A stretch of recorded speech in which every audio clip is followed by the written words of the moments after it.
Hello, welcome to another MarketMuse content strategy webinar. I'm your host, the co-founder and chief product officer for MarketMuse, Jeff Boyle. Today's discussion is titled How to Ensure Long-Term Search Success. And it's going to be a discussion focused on really a lot of common misunderstandings and notions about SEO that give it a quick fix or black magic or hustler public image, and how to really think differently and consider paths towards building a foundation for real growth that's multidimensional and less likely to have you on a roller coaster watching your analytics every 5 minutes.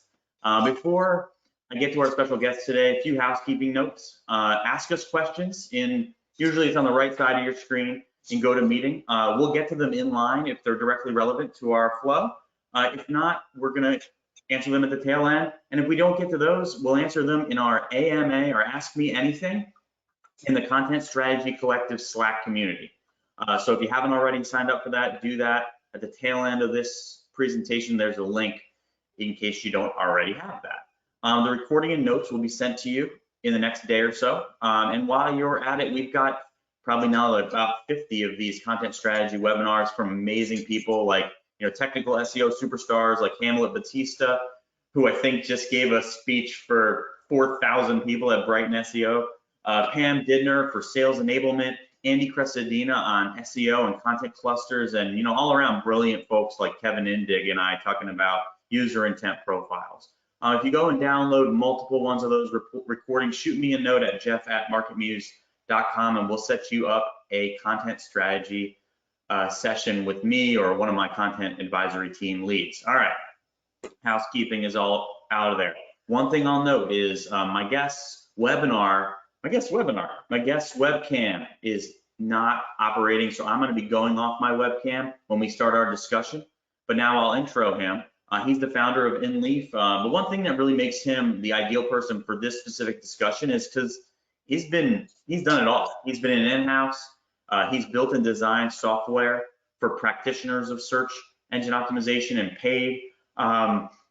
He's led agencies. He's focused on e-commerce, local, and really anywhere in between.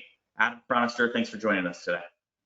Oh, my pleasure. Yeah, and sorry about some of the technical issues, but I'm sure this will be a great conversation nevertheless. So. Yeah, absolutely. So I'm going to pop off my camera. And Adam, tell us a little bit about yourself and Leaf, what you're currently focused on.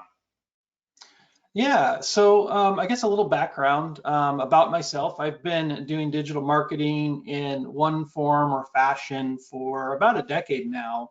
My background originally out of college was in software development, but I pivoted quite quickly into more of a digital marketing focus. And I've been doing that in some form or fashion ever since. When I'm not working, my wife and I enjoy traveling, which has made this year a little bit more of a challenge for us, given current events, and also enjoy reading and just kind of getting out into nature. So. Oh, cool. Well, I'll ask you some recommended at the tail end on books. I've got one that I'm reading right now that I really dig. Cool. So when you go in to, let's say, a client and you first jump on the phone with them or you're first evaluating them, with regard to, with a focus on setting them up for long-term success, what cracks in the foundation are you typically looking for, or which shortcuts are you typically seeing the most? And what's your approach to sorting them out, but then sorting them out empathetically, not just walking in and telling them that, the baby's ugly, everything's wrong, go panic in the streets, So.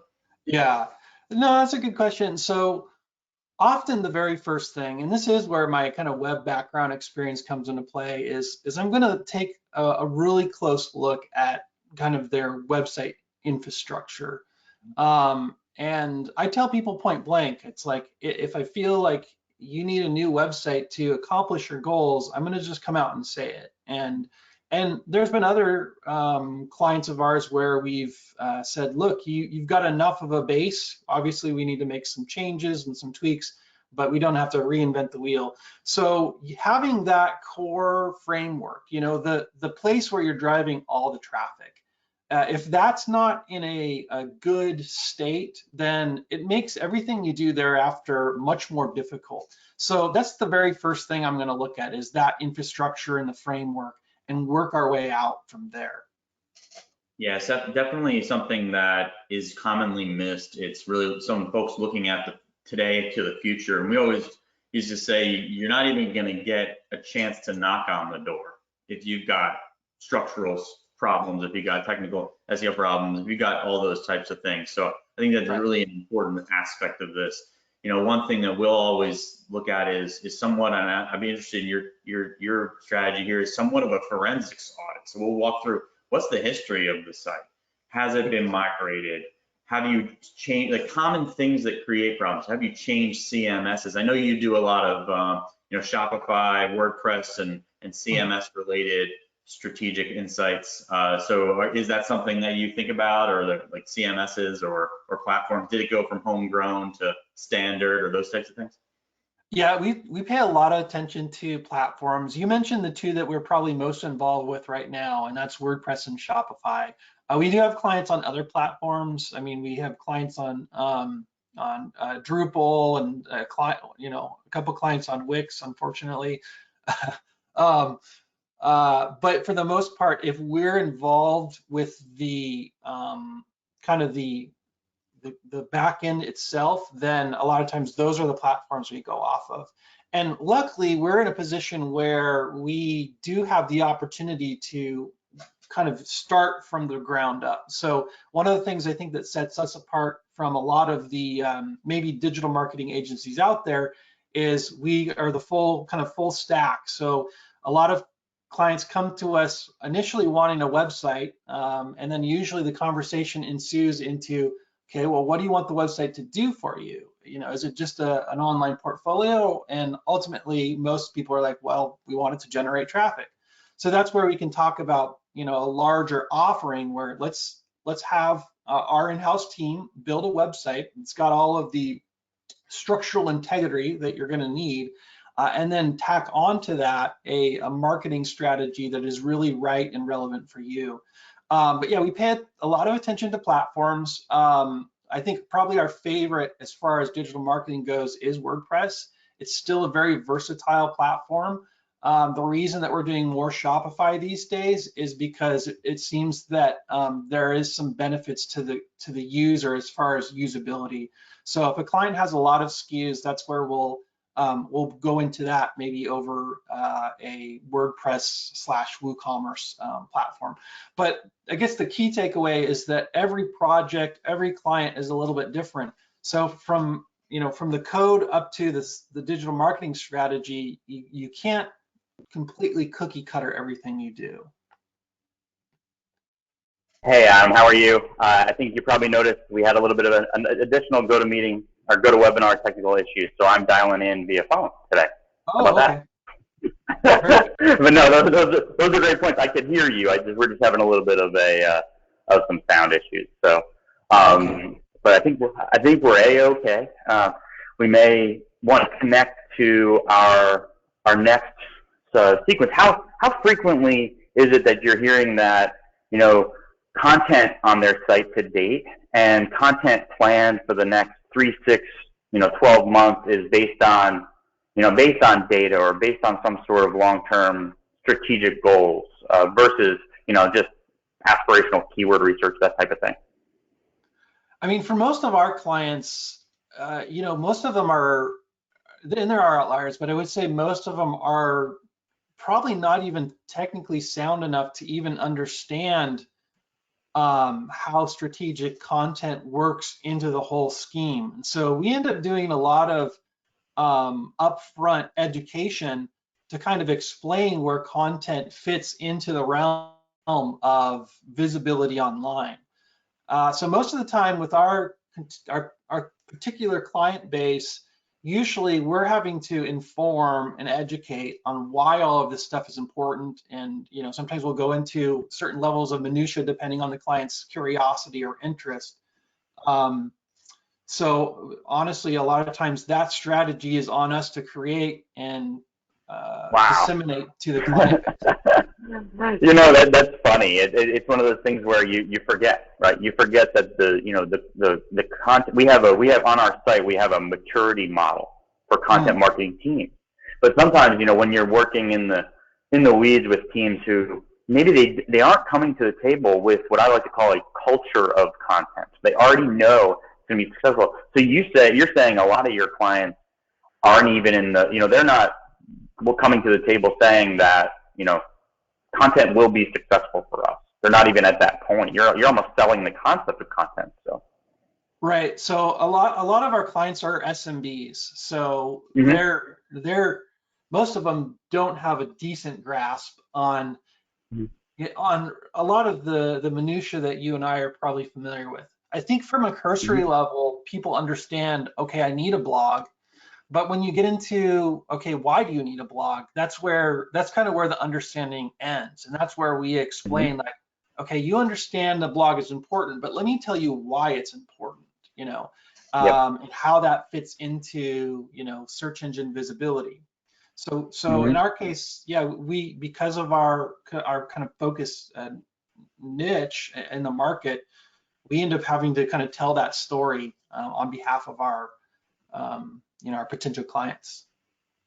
No, I think that's really an interesting thing, and that creates such a big leap. But I think it also, I'm sure people are coming to the table with their perception of what the solution is that gets them, and I'm saying this very tongue-in-cheek. You can't tell because my video is off, but their perception of, I want to rank for these keywords, right? And how they get there. And so how often do you see people coming to the table with, I think I'm just going to do one thing one time and then I'm done and I'm going to rank. Is that still something that, because I feel like a lot of times people think they're doing keyword research, and I have it on the screen right now. People think they're doing research, but they're actually doing PPC research that has no relevance to whether they're going to perform well in organic search.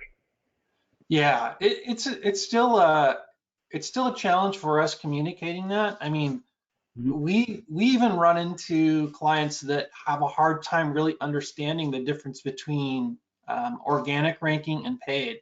You would think people would have a better grasp, but honestly, when you're not in this world, if you're just running a small business, you don't spend a lot of time thinking like, oh, how did my competitor get placed in position 1 or position 2 and I'm in position 10? And so it's funny because we have a lot of aha moments with our clients, especially when we're getting into keyword research. I think, again, most of them don't even understand that there's this ability to do keyword research and that certain keywords have certain search volume. So it's been quite interesting through the years, particularly when we roll out keyword research. Not only do the light bulbs start to go on as to how we help them position online, but we've even had businesses like implement that keyword research into their product development, because up until that point, they never realized that, oh, wow, we are selling widget A, but widget B actually has a lot more search interest. So now we need to talk about whether we reprioritize our actual offering, let alone how we structure our content against that data. Yeah, I mean, I'm taking that a step further. We frequently change, business strategy for clients, and it typically manifests as, if I want to drive growth in this area, I'm going to have to build, 500, 600 pages this year on that topic to be able to compete.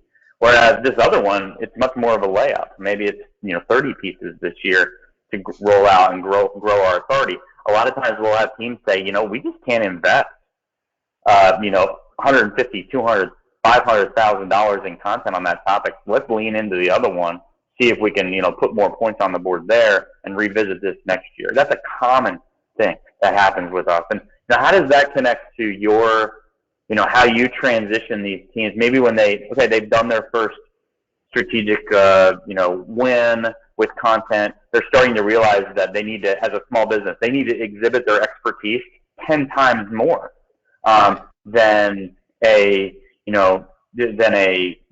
typical company. Like, you have to beat the big guys with lots more content, lots more power. You have to exhibit that things that are really special if you're an SMB.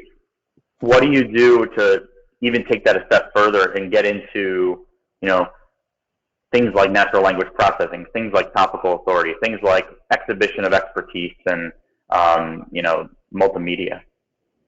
Yeah, so a lot of times when it comes to that, we actually end up doing a lot of content on behalf of our clients. So Okay. luckily, I work quite heavily with our content team, and I've worked with a lot of content teams really throughout the years to teach them how to write for the search engines.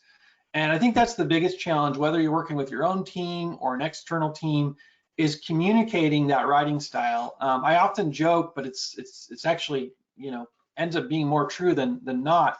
Often I like working with newer writers, people that are just out of school, as opposed to seasoned writers in a more traditional writing environment, only because the way that you would write for print, or an academic paper is going to be completely different than when you write for the web, almost to the point where, I feel bad working with some of these really talented writers, because it's like, okay, actually, you need to change the structure and water it down to almost like a 5th grade level. And then you throw in a lot of the technical aspects as well. But a lot of times it's really just communicating that balance, whether it's to your internal writing staff or to the clients as well, helping them understand that there are certain ranges within content that need to be there. Obviously, you don't want to write so much for the search engines that you're nullifying the value that you're providing to the end user.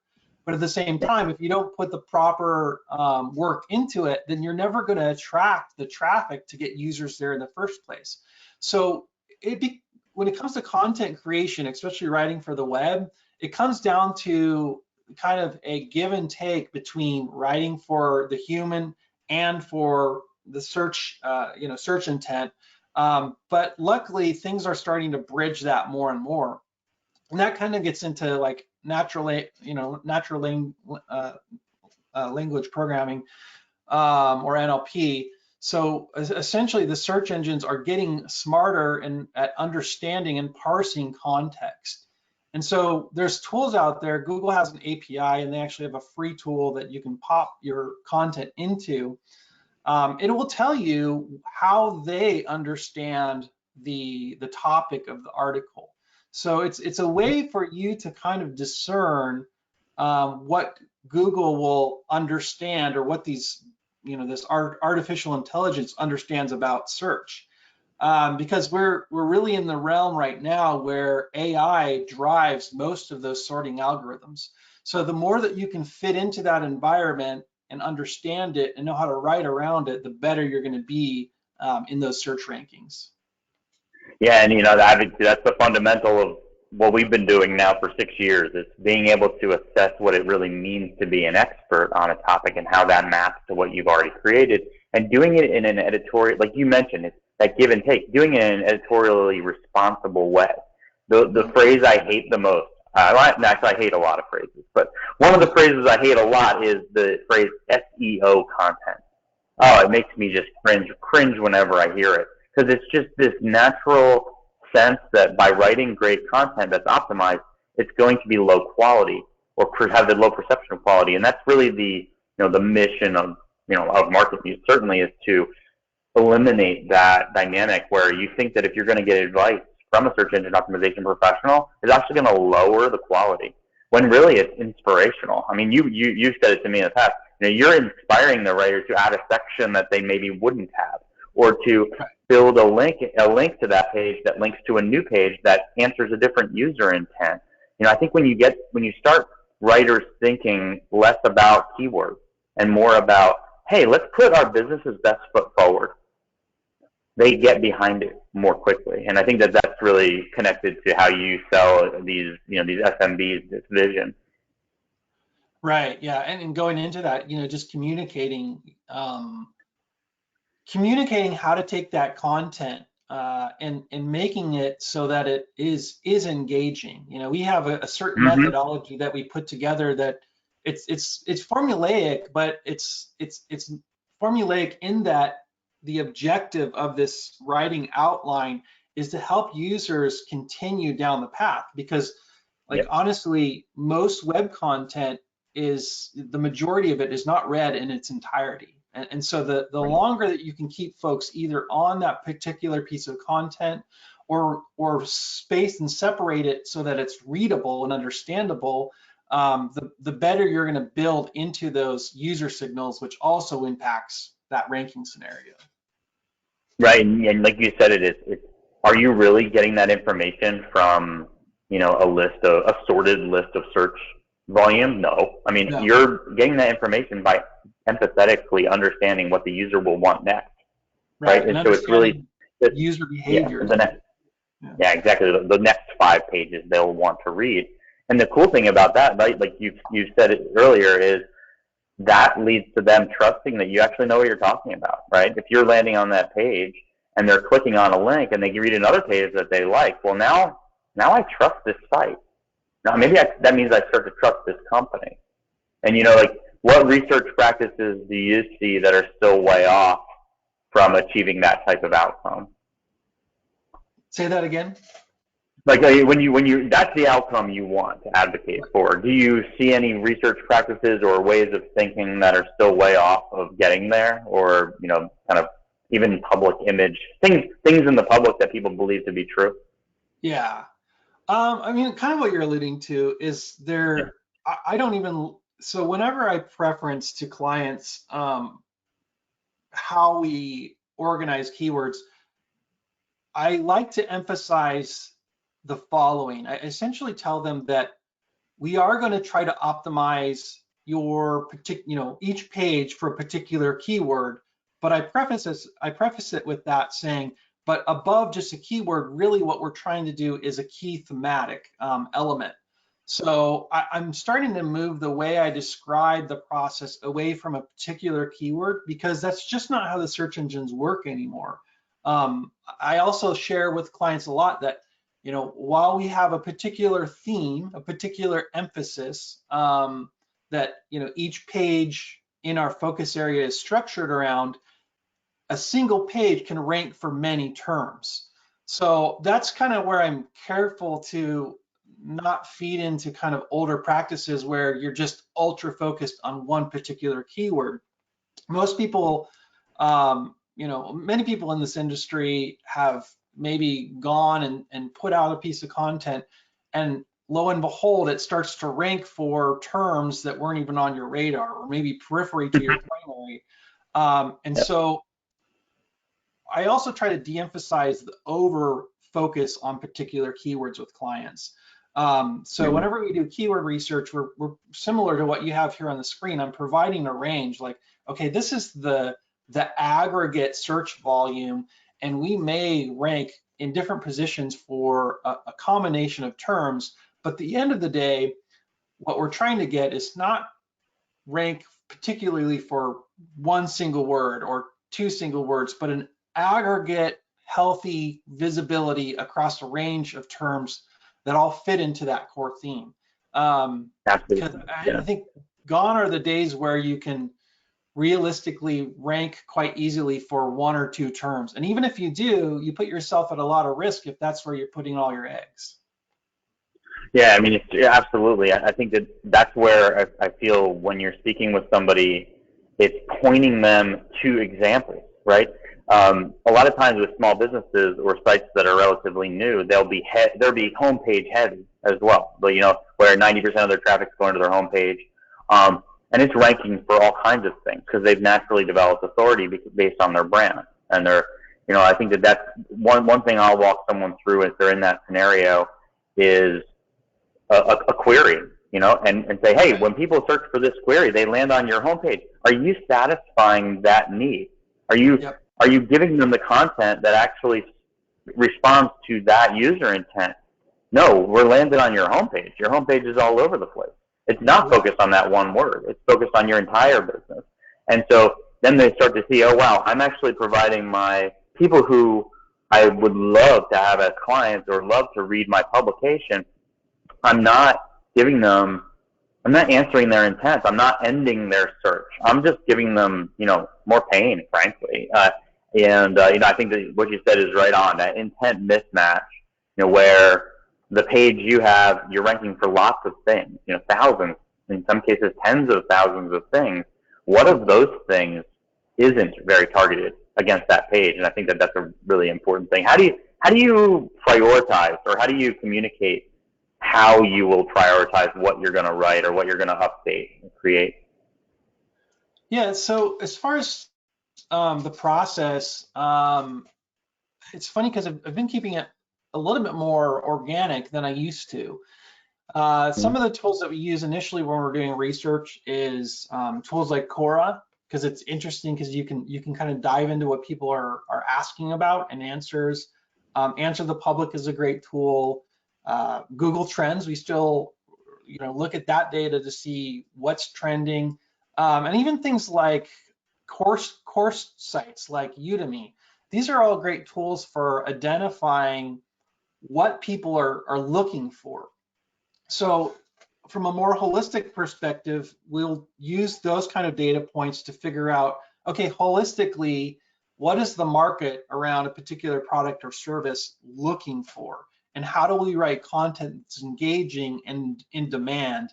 And then of course, we're gonna bridge that back into the keyword research. So there's this mesh of holistic interest data versus, or connected with the search volume traffic data. That becomes kind of the scheme by which we create a lot of our content. Cool. Yeah, and how do you give advice? And I know we built a technology that tells you how difficult it's going to be for your client to perform well in organic search in a personalized difficulty. How do you kind of implement that for a small business client that maybe wouldn't have access to that type of technology? How do you communicate how hard it's going to be for them? Well, a lot of times just showing them where the competition lies, and sometimes we'll have conversations where we'll create a range of data, essentially saying, okay, we could go the long route in which the payout's going to be larger, but obviously the competition is more in depth. Or we can go, we can think, kind of go against less competition, but the reward is typically less viable. That's not always the case. Sometimes we uncover gold nuggets where it's like, wow, there's a lot of interest for said search query and not a lot of competition. But that's far and few between. That doesn't happen every day. Because there's always someone on the other end that's playing the same game for maybe one of your competitors. Right. No, that's good. Good insight. It's to say, for someone who hasn't invested a lot to date, you're setting expectations and really trying to give them insights that lets them know they're going to have to be in this for the long haul. They're not starting and then they're able to stop. And I know you do a lot of other channels. So paid and other channels. How do you use data from those efforts to guide or validate the level of budget for creation or optimization? What do you look for to guide someone on designating a certain amount of their budget for paid because of how important it can be for gathering data? Yeah. So with paid, we like to roll those into our larger strategies. And this is one it's kind of an interesting area because if you work with a lot of companies that are primarily in paid media, the challenge that they have is most of the money, the ad spend, is going to Google. So in order to even make money, a lot of these agencies that work primarily with paid advertising, they have to take on very large budget type clients. So most of my clients, they are SMBs, so they don't have a $30,000 ad spend budget. They probably have maybe a couple $100. So what we like to do is we put a small conservative amount into paid and mix that with our SEO approach, explaining kind of a couple things. One, that the paid media will help to shortcut the time needed for SEO to work. So that usually keeps people kind of satiated. Two, I like to communicate the fact that sometimes the organic rankings and the paid rankings can actually complement one another. And I'll give you an example. We were working with a client who has a winery out of Montana, and we were doing quite well with their organic rankings. We actually had them in two positions, not one, like position 1 and position 2 for their particular niche. And I came to them and I recommended that we actually set up a pay-per-click marketing strategy, buying those same terms. And the obvious question is like, well, why would I pay for positions if I already rank? And my answer to them is twofold. One, now you're showing up in 3 positions instead of 2. You're pushing down the competition lower in the fold to where there was only maybe 1 or 2 of their competitors actually in the above the fold area. And I guess 3 is there has been some decent case studies that show that your organic click-through rate actually increases when you actually buy up the paid listings. So those are kind of the variables we communicate when it comes to a mixed approach. And honestly, these days it's hard to be a single channel marketing agency. Really, there's so much going on and there's so much competition. You have to be doing a little bit of everything, whether it's social or paid or organic, being experts at content. It's almost to the point where businesses that really want to be a force online have to have an equivalent of a small media company that's representing them. And that's really where we become a supplement to a lot of companies that, they couldn't hire 4 or 5 heads just because, that would double their entire business. But they can work with an agency and get a lot of the same type of support without, spending over their budget allowances.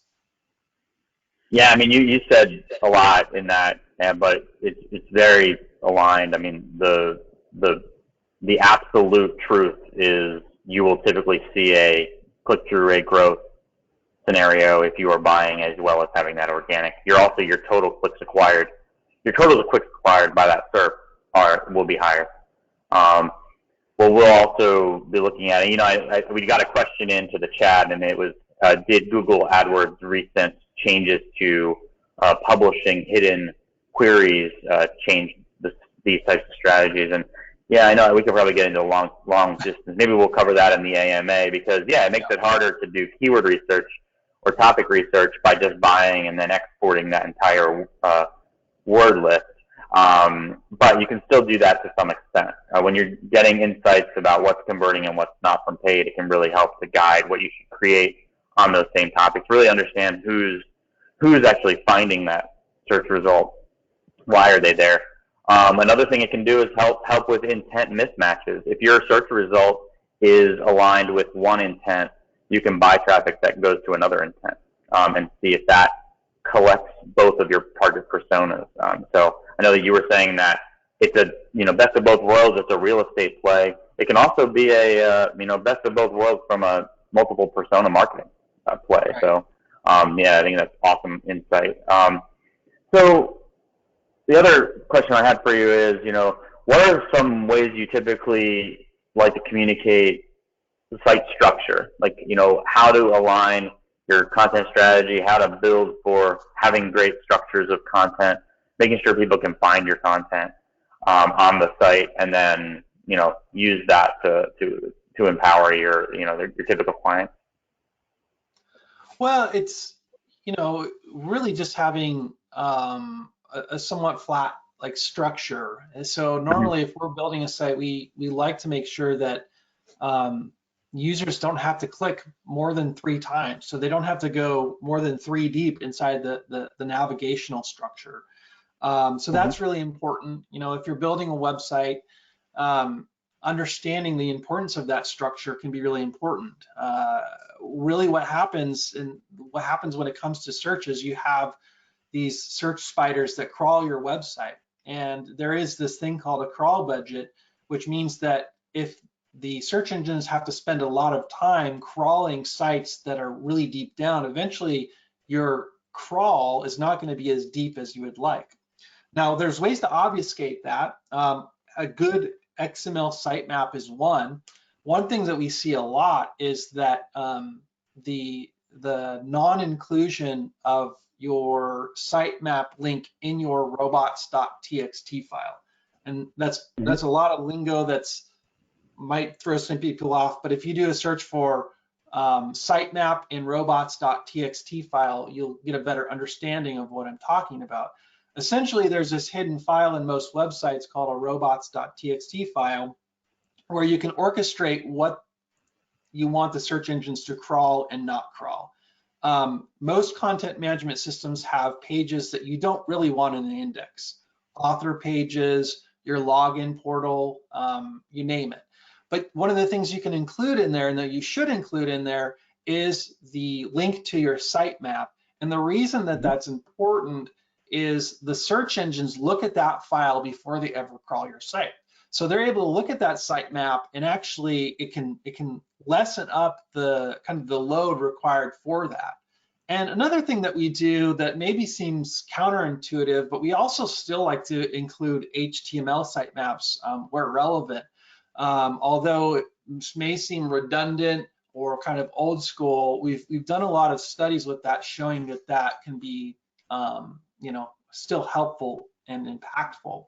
And then I have a couple other suggestions or things that we like to do when it relates to making your content more consumable, particularly with blog posts. We like to embed media where relevant. And so there's a couple services out there. Amazon has something called Amazon Poly, which allows you to do text-to-speech dictation. Interestingly, there is kind of a hidden feature on Apple machines that allows you to translate text-to-speech to an MP3, and then you can upload that to, say, a SoundCloud and embed that into your post. You can actually go on Fiverr and order a really cheap gig that will, basically somebody will take your blog post and turn it into a video snippet or a video preview.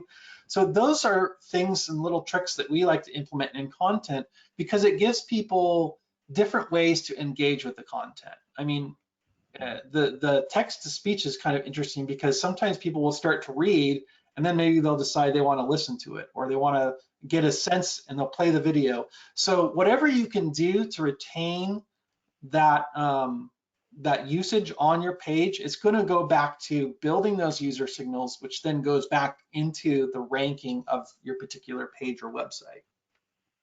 Yeah, I think the one thing, we recently did a webinar, if you look a couple back, on repurposing strategies, and there's some additional, like a deep dive of ways to repurpose. But you're really speaking about ways to to connect to more learners, right? So not everybody learns, not everybody reads the same way, not everybody has the same amount of time to consume content in a standard way. So the more ways you can make that real for them and fit into the way that they like to engage, the better off you'll be. You may only get a small percentage with each one of those things, but you could find out that your audience does like to listen. I mean, right. That's why audio books are made. It's for people who like to listen to books on commutes and have no time because they run agencies or run software companies, right? And because it does have a it has a huge effect on being, like I mentioned before, you're empathetic to your audience. They may not have the ability to just like drop a 4,000 word article in their brain right now for one reason or another, but they are interested in your business. And I think you covered, yeah. Okay. We're always on the go too. So like the reason I started implementing the text to speech is I saw it on another site and I was halfway through a blog post and I had to get out the door. So I'm like, instead of stopping my read of that post, I'm like, oh, I can just play the audio, put it in my ear while I'm driving. So, in a continually mobile environment, the easier you can make your content digestible, the better you're going to be. So. Yeah, I mean, it's the argument of transcription. And also in transcription, you can annotate that. So from a search engine optimization perspective, if you've got audio first and you're doing transcription, you can actually add to it. Maybe we forgot to talk about a topic, and like later we go back and go, wow, we should have spoken about crawl depth, and rendering of scripts and how that plays into what we talked about, or orphan pages, which is a terrible name for pages that are like eight levels down in your website and only have one link to them. By the way, that's the opposite of flat, what Adam was just talking about. If you've got pages that, because you're telling the world that this page isn't very important. So you spent all this time investing in this page and writing it, and then you don't integrate it into any of your pages. I like to think of a web page or a long form guide as you're escorting somebody to their next thing that they're going to learn. And when you have a guide and you don't provide a table of context, or you don't show them obviously the next page you expect them to want to read, you're just doing a disservice to the content. And the search engines, when they read that page, are not going to get those hints from you that this next page is connected.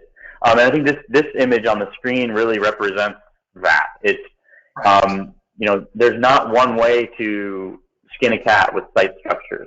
You really need to think about user paths and natural user paths, and that interconnected, guidance. You're the Sherpa through your site, and you do it with links, and you do it with context. And so when you're, how do you make it compelling for somebody to invest in super in-depth content? When you're talking to a person who maybe is thinking about, their web page as a brochure. And I know I'm kind of speaking a little tongue in cheek there, but that is a reality for a lot of small businesses. They still think, why would I write that? Why would I tell them my secrets? Why would I give them my insights? Why would I need to give the long form guide to, metal fence repair? Isn't that what my job is? Why would I ever do that? What's the way that you communicate that, and how do you make that compelling, that story?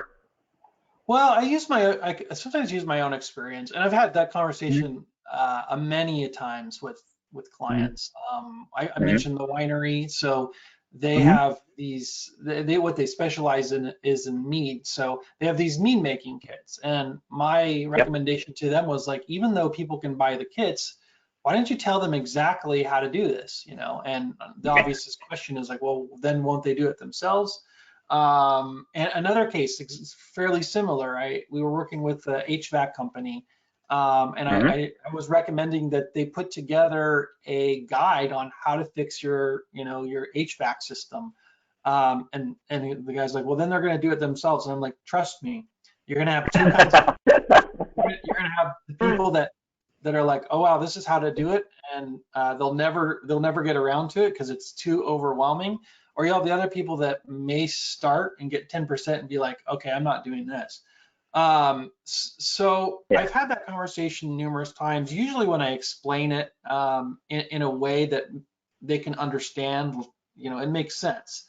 I mean, the people that are going to go and find a guide and do it, those are typically not going to end up being your customer anyway. And those are pretty rare people, the everything DIY people.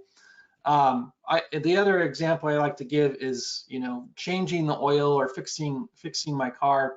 I am not a mechanic by any means. And so could I learn how to fix, a head gasket? Could I change my oil? Yeah, I've done it before.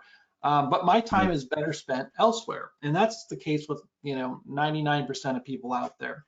That's why we have generalized commerce. I mean, because there's certain things that other people are better at and more qualified, but knowing that they're willing to share their knowledge, that demonstrates it. It does two things. One, it puts them in the place of an authority, and then it also kind of negates the idea that they're threatened by competition. You know what I mean? So. Yeah, oh yeah, for sure. Oh, it does, and that's how you differentiate yourself. When I'm speaking to a smaller business, I'm saying basically like, you have expertise that no one else has. Our job, my job working with you is to extract that in any way I can. I might do it in an interview. I might do, get you to write everything down. I might go through all your internal documents. I got to get what's special for you out there. And that the conversation sometimes is hard. I think you hit it right on the head. So for the meat example, if you are a person who makes meat at home, you know what you also probably buy in the store? Yeah, meat. Right. So, that's such an edge case, maybe more mainstream. If someone that makes beer at home, you probably buy beer in the store. And we talked about information architecture, and I think I won't layer too much on that, but it's to say, how do you talk to somebody who has a website that maybe has pages that they wrote and generate traffic that they don't really love anymore? I would have that run into, or they're worried about putting posts on their page of a certain type because it might, it's not their feeling of what a website should be. What kinds of conversations do you have with teams that just, maybe they've got pages that generate 80% of their traffic and they're from 4 years ago? How do you approach those types of situations? Yeah, it's a great question, and it's one we deal with a lot. There's a number of practices that we implement, some that really seem counterintuitive to customers. One is pruning content. Finding content that's like, okay, this just needs to go because it's no longer relevant, and the time and work required to make this page relevant is not worth it because maybe it's not getting enough traffic, or it's just the topic area just doesn't exist anymore. An example is you wrote a blog post about a restaurant that complements your brand, but it's no longer in service. There's nothing you can really do to salvage that for the most part. So pruning content is one thing. And then two, we spend a lot of time and effort identifying content that can be improved, not only for relevancy, but just broadening that content. So while I think the traditional mindset is, we need to create a new blog post every month or every couple weeks or whatever your cadence is, we like to not get stuck in that cycle and sometimes say, okay, would we be better suited by updating or revising an existing piece of content? And one of the things that I tell people, I call it content lock-in. And what I mean by this is whenever you're creating content, there's a couple things that you want to pay attention to. One is primarily the URL. One of the biggest pet peeves I have is when people write posts that's like, the top 10 restaurants in 2020. That's a great post. Don't get me wrong.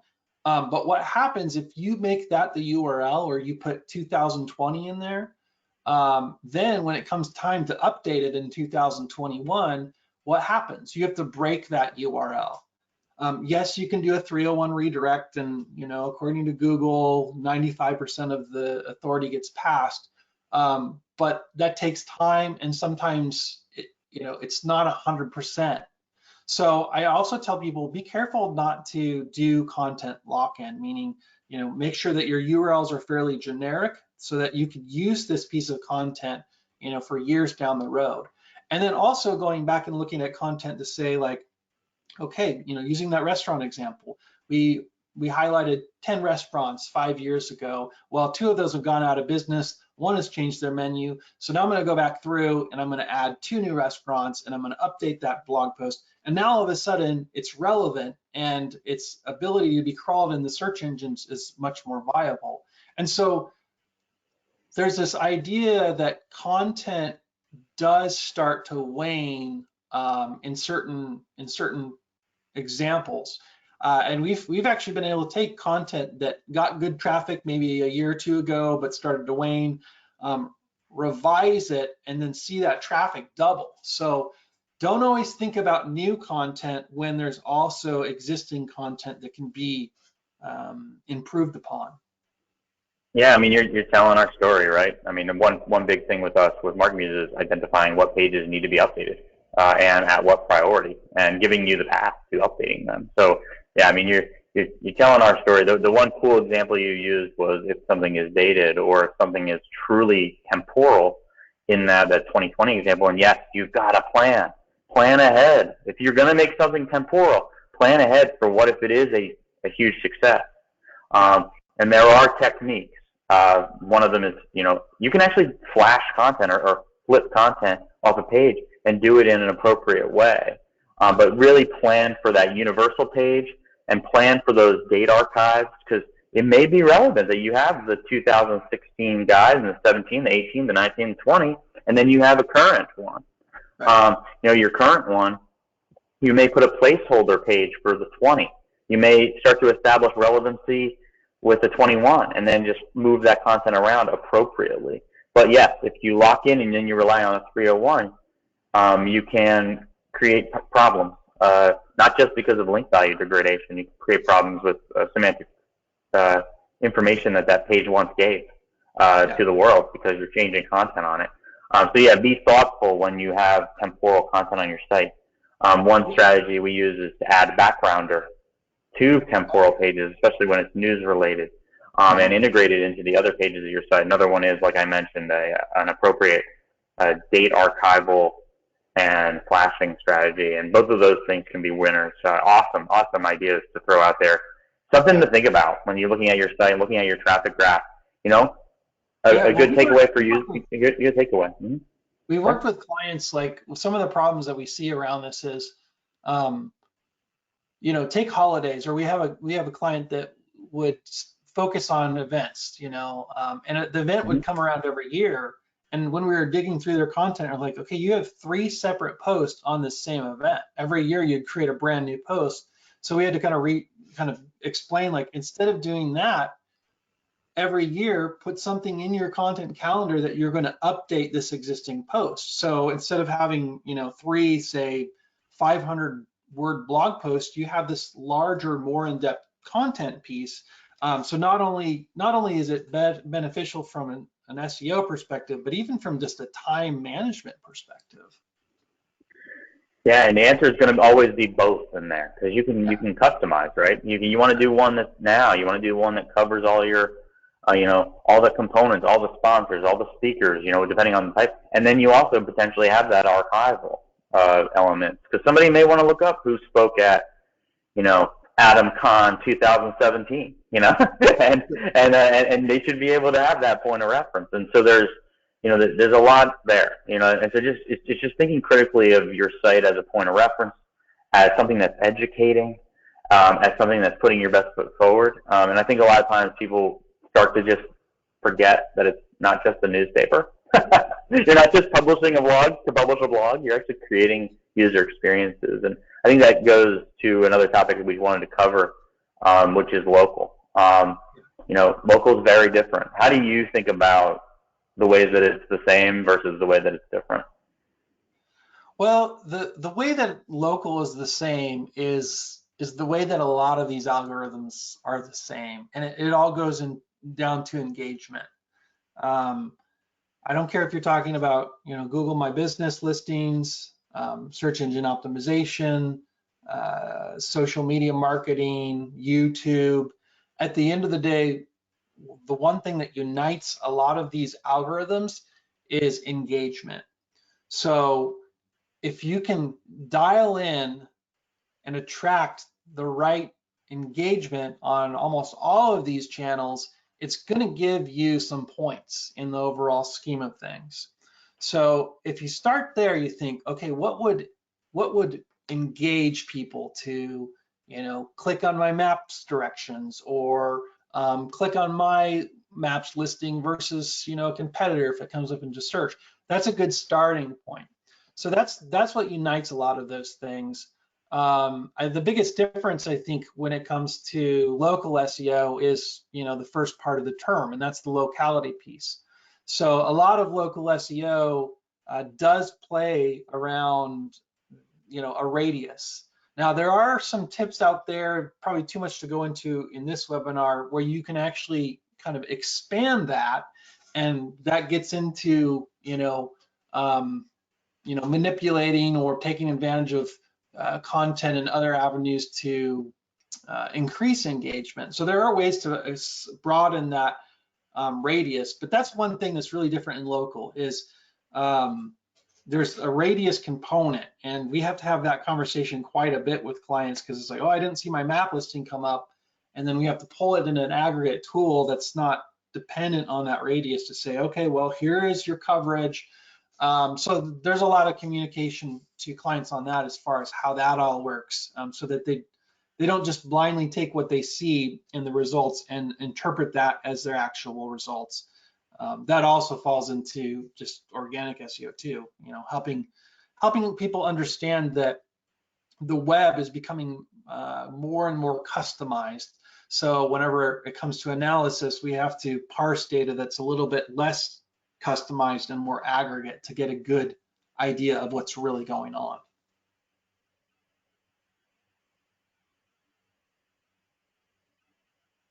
Are you still with me?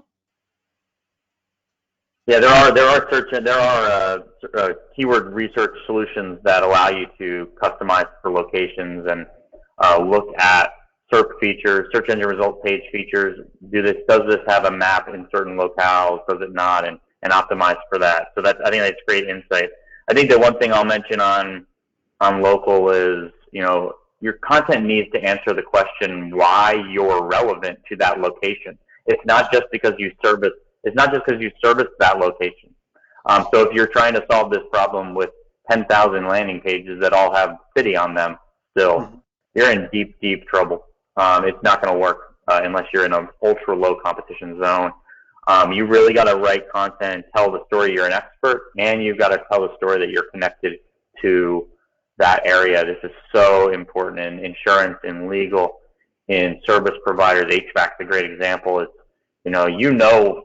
a lot about, the traffic patterns on 5th Street in Boise, and how they've been changed. That's what connects you to that area. So you might be someone who could be an expert on accidents in the area and data about accidents and statistics in that area, and thus you might be able to perform well as a personal injury attorney in that area. You're not getting by just saying personal injury Boise. It just doesn't work anymore in isolation. So I thought that was really good insight. You did say something before you said something before that was fun. I think it's a great closer on the real estate topic is, the map, the paid map, and the organic listing. Do you show someone those examples and tell them, hey, we can get you the entire first page when there's a map pack. Right. Yeah. I mean, we like to communicate the difference in SERPs for sure, and explain those, and we'll kind of address a multi-tiered strategy. So whenever possible, we're going to look for multi-tiered strategies, because search engine results are becoming ever more diverse. And so again, it's never going to be one size fits all. You have to know your audience, you have to know your own market, and what you're willing to rise up against to beat out the competition and become more present online.